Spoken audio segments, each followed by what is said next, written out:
My parents ghosted me 5 years ago after my wedding and now reached out. My husband used to be my boss. About 9 years ago, I started working as his assistant.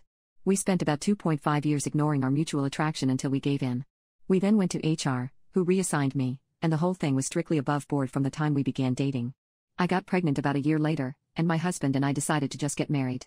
While we'd only really been dating for about 1.5 years, we knew each other completely, loved each other, lived together, and there was a baby on the way. We knew how it would look, but I had to leave the company anyway due to problems with my new boss, so we didn't anticipate this causing any issues, except with my parents. They have always been overprotective, so I knew they wouldn't like me dating my boss, and hadn't told them, but I had to tell them if I wanted them at my wedding. We decided to be mostly honest with them, spilling our guts out to them about our entire history aforementioned, but now we wanted to get married and we wanted them there. We did not mention the baby, because I felt that giving them that information in addition to the rest all at once would just break them. I was only about 4 months along when the wedding happened, so the bump was easily hidden by a flowy dress. The wedding itself went off without a hitch, and apart from my mother pulling me into the bathroom shortly before the ceremony to ask if I was sure about this, which I said I was, my parents seemed to take it well.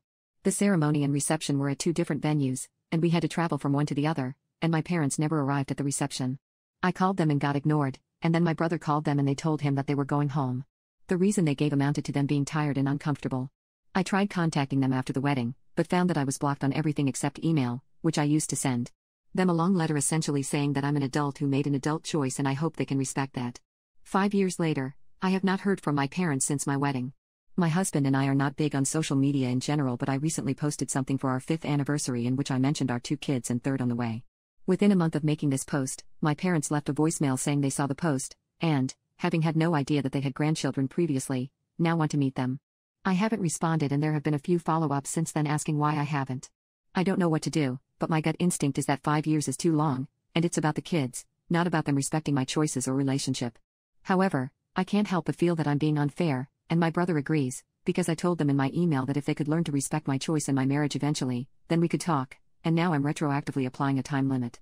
Edit, can't find a way to work this in organically, but my husband is not white. I am, as are my parents.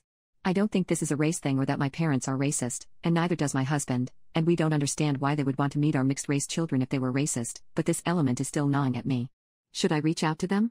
If I did, how would we go about rebuilding the relationship? Update, they're racists. I asked to talk yesterday. We were on Zoom within an hour. It was my parents and me and my husband. They asked to see the kids, and I said they could see them eventually, depending on them earning our trust and convincing us they were going to be positive additions to the kids' lives. They asked to start by reading me a letter that they claimed to have written on my wedding day. It said that they were uncomfortable with me marrying my former boss as they thought he took advantage of me, so they left between the wedding and reception to avoid a scene, but they wanted me to know they were here for me despite their issues with him. They added that they would have sent this to me the morning after my wedding, but then I sent my email about them needing to respect my choices, and they were so ashamed they couldn't bring themselves to send theirs. Seeing my anniversary post made them realize how much they've missed in 5 years and they really don't want to miss any more.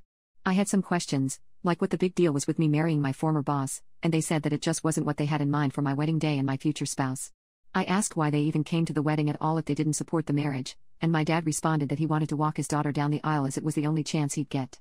The way it was phrased implied that they had intentionally only come to the wedding so he could give me away, and always planned to leave halfway, and because he said my daughter, and didn't talk to me directly, it was pretty clear he was thinking about my older sister, who passed away. My husband caught that, too, and said that if they were talking about me, they should address me directly, then added that if they had planned to leave they should have told us as we wouldn't have invited them, and the fact they waited 5 years to reach out was going to take more reasons than shame as a father, he didn't understand how they could ignore their daughter for years, only get back in touch when we had kids. My dad snapped that he wasn't going to take this from a she, a slur meaning dark-skinned. My mother immediately tried to run damage control but I ended the call. They have since messaged me several times trying to explain that calling my husband a racial slur wasn't indicative of a racist attitude, and he wouldn't have said that in front of the kids, so they should still get to meet them.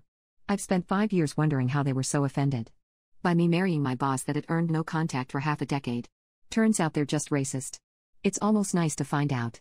If it was just the boss thing I would have sympathy for them and we might even be able to reconcile, but with this, it's now just a question of if I'm going to knowingly expose my mixed-race children to a couple of racists, which I am obviously not going to do.